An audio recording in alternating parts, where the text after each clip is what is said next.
बच्चों सबसे पहले मैंने आपको अभी पीछे प्रीवियस लेक्चर में ये बताया था कि सिस्टम हम किसे कहते हैं, है ना। फिजिक्स की लैंग्वेज में हम सिस्टम किसी भी पार्टिकल को, किसी भी बॉडी को बोल सकते हैं। अब एक सिस्टम होता है और फिर उस सिस्टम के कुछ मेंबर होते हैं। जैसे कि मैंने आपको बताया था, यही मान लीजिए ये एक सिस्टम हो गया, ठीक। और ये इस सिस्टम के मेंबर है सब, ये इस सिस्टम के मेंबर है। आपने माचिस ली, वो माचिस को भी हम एक सिस्टम कह सकते हैं, और जो माचिस के अंदर तिल्ली भरी हुई है वे उसके मेंबर है, ठीक है। ऐसे ही हमारे पास एक बंदूक है, बंदूक भी क्या है, एक सिस्टम है, और उसके मेंबर कौन कौन है, गोली, उसके अंदर जो गोली है, सेल है, वो उसका मेंबर है।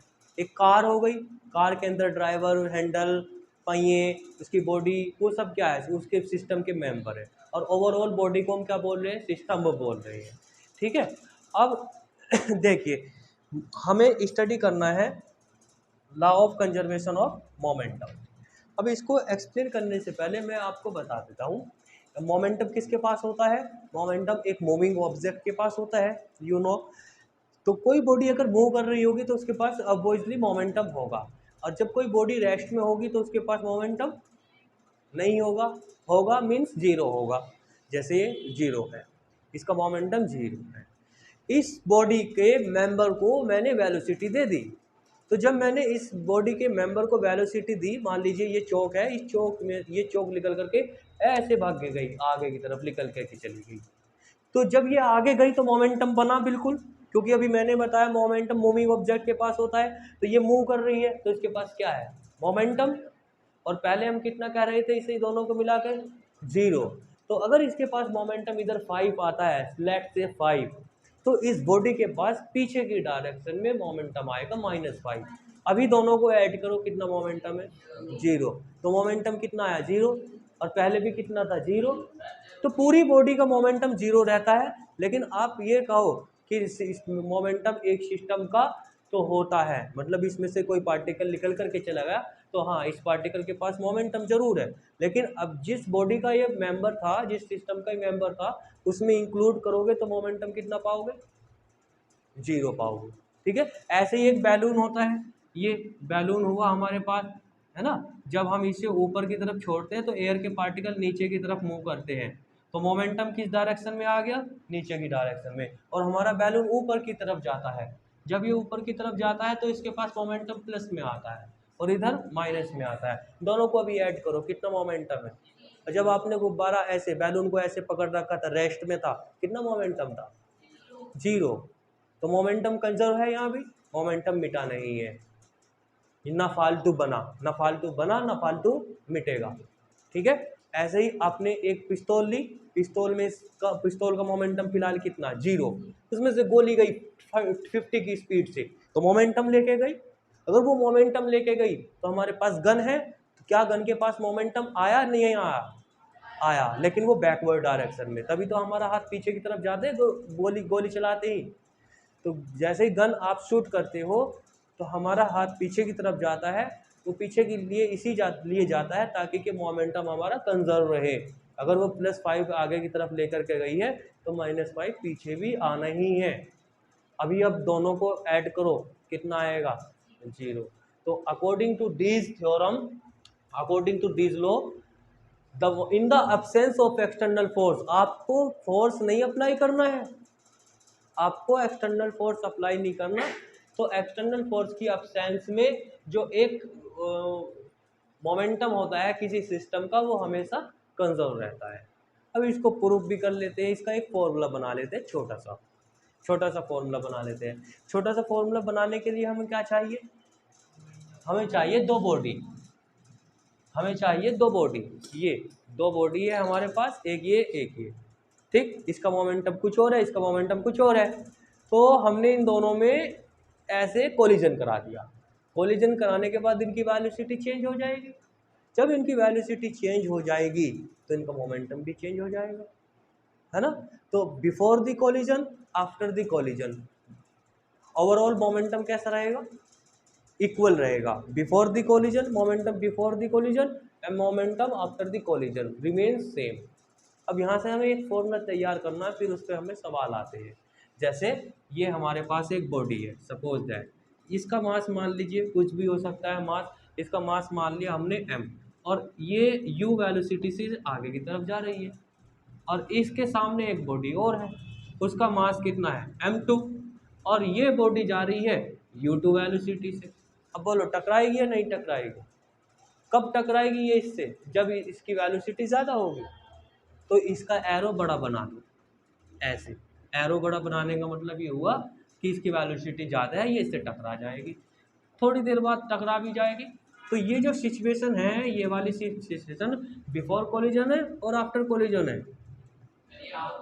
बिफोर है ना, बिफोर कोलिजन, ये बिफोर कोलिजन है, और ये यहाँ पर टकरा गई।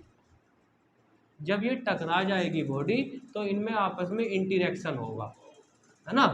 ये इस वाली बॉडी पे फोर्स लगाएगी, वो बॉडी इस वाली बॉडी पे फोर्स लगाएगी, दोनों आपस में, ये इस पे फोर्स लगाएगी और ये इस वाली पे लगाएगी अकॉर्डिंग टू न्यूटन्स लॉ, है ना। एक बॉडी इस पे फोर्स लगाएगी, दूसरी इस पे लगाएगी, तो इन दोनों की वेलोसिटी चेंज हो जाएगी। फिर अबे तो ये भी तो मारेगी इसे, ये भी तो मारेगी, दरली वाली बॉल भी तो मारेगी इसे। अब सामने वाला मोटरसाइकिल वाला चल रहा है, पीछे से दूसरा मोटरसाइकिल वाला आ गया, तो इसका मतलब तो ये हुआ इसके चोट नहीं लगेगी, सॉरी इसके चोट नहीं लगेगी, इसने मारा इसके चोट नहीं लगेगी, इसके लगेगी, ऐसा कोई ना है, दोनों के लगेगी। तो ये भी तो फोर्स लगाएगा, तभी तो लगेगी इसको भी चोट, दोनों फोर्स लगाएगी आपस में। बिफोर द कोलिजन क्या सिचुएशन क्रिएट होगी? बिफोर द कोलिजन ये सिचुएशन क्रिएट होगी कि इसकी वेलोसिटी चेंज हो जाएगी, हो सकता है इसकी वेलोसिटी कम हो जाए, पीछे वाले की कम हो जाए, और आगे वाली भगी चली जाए बहुत तेज़ी के साथ, ये वेलोसिटी इतनी नहीं हो जाएगी, कुछ भी हो सकती है। वो तो डिपेंड करेगा कि ये हल्के पतले, मान लीजिए बहुत भारी है और ये पतला है, बहुत पतली सी आई पीछे से, उन्हें टक्कर मारी, क्या होगा इसका? कुछ भी नहीं होगा। इसका मोटे आदमी का कुछ भी नहीं होगा, हल्का सा दिख लेगा तो देखा कौन है पीछे, है, तो इसका कुछ नहीं होगा। तो डिपेंड करेगा इसकी वेलोसिटी ज़्यादा कब होगी कब नहीं होगी, डिपेंड करेगा ऑन देयर मासेस। ठीक है, वो हम क्लास 11वीं में डिस्कस करेंगे कि कब बॉडी की वेलोसिटी कितनी चेंज होती है। यहाँ पे तो सिर्फ हमें ऐसे ही पढ़ रहे। तो ये मासेस m1 है, यहाँ ये मासेस m2 है, ठीक है, वेलोसिटी चेंज हो गई। ये वाली सिचुएशन कौन सी बन चुकी है आपकी? After the collision, after the collision. तो बच्चों अब यहाँ पे देखो, हम यहाँ पे यूज कर रहे हैं, इधर एक डेरिवेशन बना रहे हैं और यहाँ पर हम यूज कर रहे हैं यूजिंग कंसेप्ट ऑफ, कौन सा कंसेप्ट यूज कर रहे हैं हम? Conservation of momentum, conservation of momentum. अभी इस पे एक न्यूमेरिकल कराऊंगा मैं, और फिर देखना कितना बढ़िया न्यूमेरिकल होगा वो। ये हम इसको यूज करेंगे। क्या कहता है ये? मोमेंटम, मोमेंटम को मैं पी से लिख रहा हूँ शॉर्ट में, है ना, मोमेंटम को पी से लिख दिया मैंने, p for momentum. Momentum before collision, before collision is equal to momentum after the collision. ये होगा ना, बताओ ऐसे ही होगा? आ जाओ, पहली बॉडी का मोमेंटम कितना था? m into you. तो ये लो जी, फर्स्ट बॉडी का मोमेंटम प्लस सेकंड बॉडी का मोमेंटम।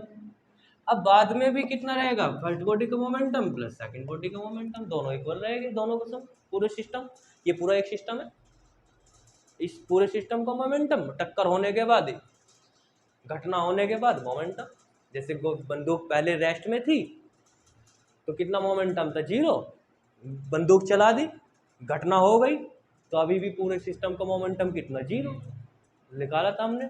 तो घटना से पहले और घटना के बाद दोनों का मोमेंटम कैसा रहता है? 0। तो ये कोलिजन से पहले और कोलिजन के बाद दोनों का momentum 0, p1 plus p2 is equal to p1 plus p2।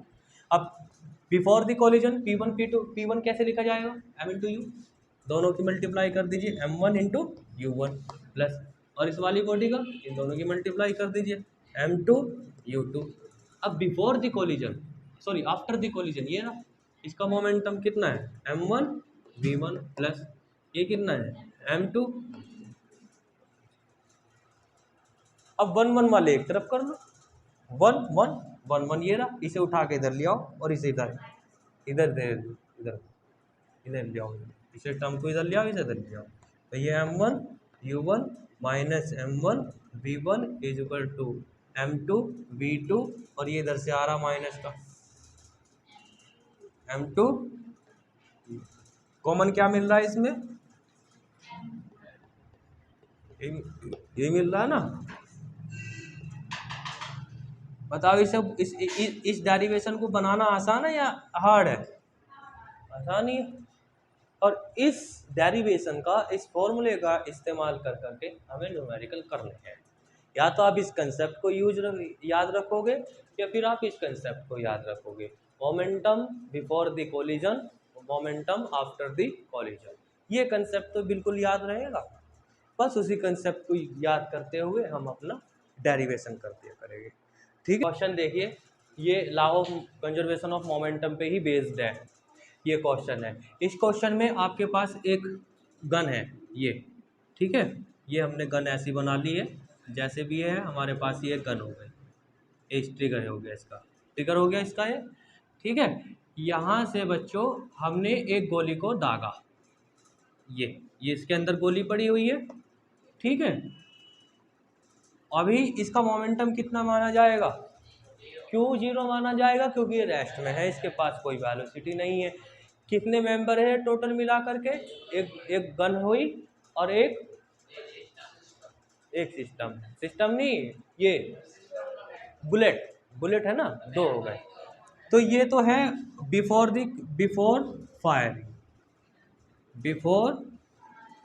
Firing. और अब हमने थोड़ी देर बाद क्या किया कि इसमें से हमने फायर कर दी। तो जब हम फायर कर देंगे तो ये जो गोली है आगे की तरफ भागी हुई चली जाएगी, ये जा रही है आगे की तरफ भागी हुई, ठीक है भाई, ये जा रही आगे की तरफ भागी हुई जा रही है, तो उसके पास वेलोसिटी आ गई। जब हमने ट्रिगर को दबाया तो पीछे की तरफ गन के पास भी वेलोसिटी आई, और इसको लिखेगा हम वेलोसिटी ऑफ गन, वेलोसिटी जी पैरों में जी लिख दिया हमने। और ये किसकी वेलोसिटी है, velocity of bullet, B velocity of bullet.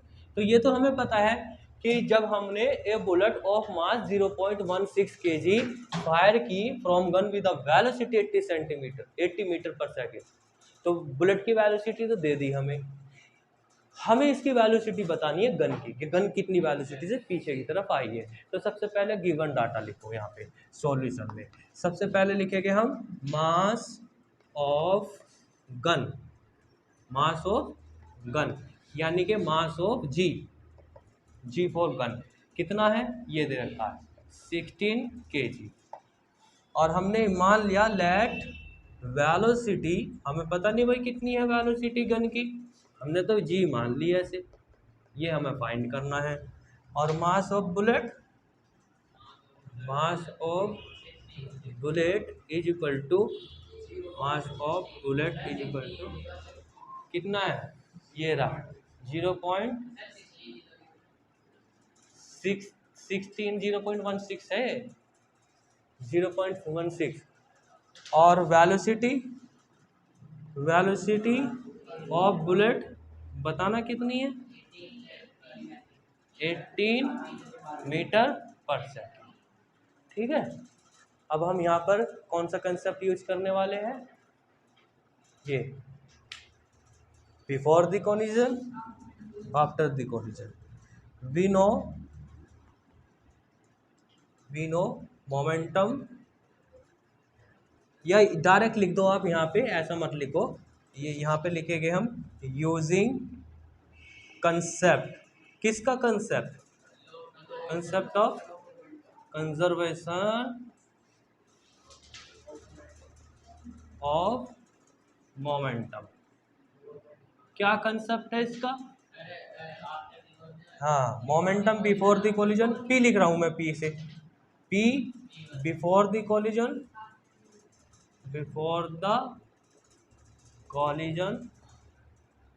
Equal to momentum बोले तो p collision after the collision. ठीक है भाई बच्चों, एक नीचे का दिख रहा है इसमें, नीचे का दिख रहा है इसमें, यहाँ तक दिख रहा, यहाँ तक दिख रहा, यहाँ तो ये तो छोटा पड़ता है। हाँ? यहाँ और इधर खत्म है। ज़्यादा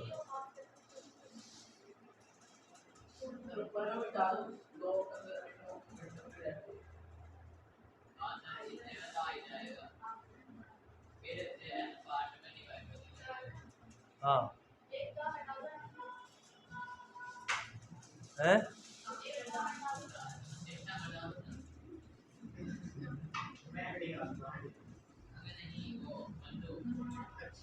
तो देखो इधर भाई बच्चों,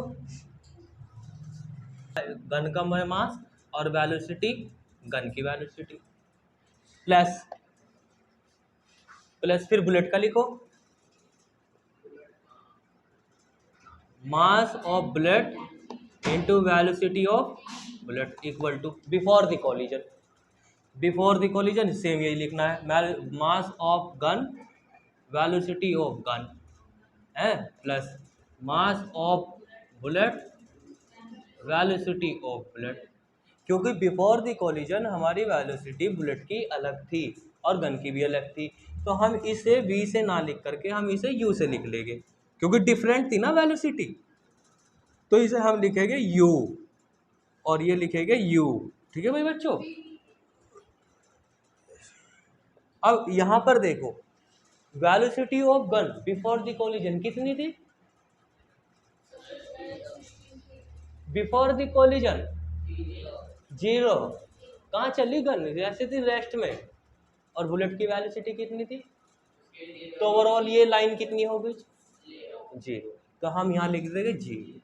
इसका रीजन दे देंगे यहाँ पे 0 हमने क्यों लिखा। मास ऑफ गन कितना है, मास ऑफ गन है 16 kg, वेलोसिटी ऑफ गन कितनी है वो तो फाइंड करनी है, प्लस मास ऑफ बुलेट कितना है 0.16 इंटू वेलोसिटी ऑफ बुलेट कितनी है 80।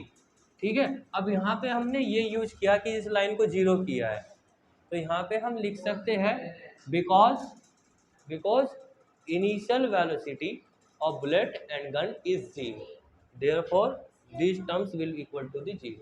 यहाँ पे लिख लेना रीजन करके, ठीक है, लिख लोगे ना, याद करके लिख लेना। अब हमें क्या फाइंड करना है, ये तो सबसे पहले इस टर्म्स को कौन से को इधर लाएंगे, इधर, ये वाले जो टर्म्स ऐड हो रहा है, ये टर्म्स ऐड हो रहा है, इसको इधर ले आओ, तो ये इधर आगे बच्चों माइनस का बन जाएगा, है ना, तो ये 80 मल्टीप्लाई बाय 0.16 और इक्वल टू क्या बनेगा आपका 16 multiply by velocity of gun, ये बनेगा। अब इस 16 को भी इधर ले जाओ अपॉन में, तो ये आ जाएगा आपके पास velocity of gun is equal to -80 multiply by 0.16 upon 6 ये डिवाइड करो, इसे 5 आ जाएगा, तो कितना बनेगा ये बनेगा -5 मल्टीप्लाई बाय 0.16, मल्टीप्लाई करो अब इन दोनों की, 16 पंजे 80 है, डेसिमल कहाँ आएगी, डेसिमल आएगी यहाँ पर है, यही आएगा ना। तो वेलोसिटी ऑफ गन कितनी आ चुकी है आपकी -0.8 ही रहने दो मीटर पर सेकंड।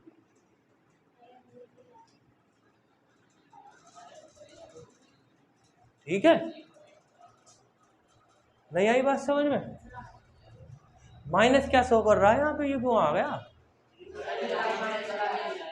हाँ माइनस साइन शो कर रहा है कि वेलोसिटी अपोजिट डायरेक्शन में है, किसके अपोजिट डायरेक्शन में,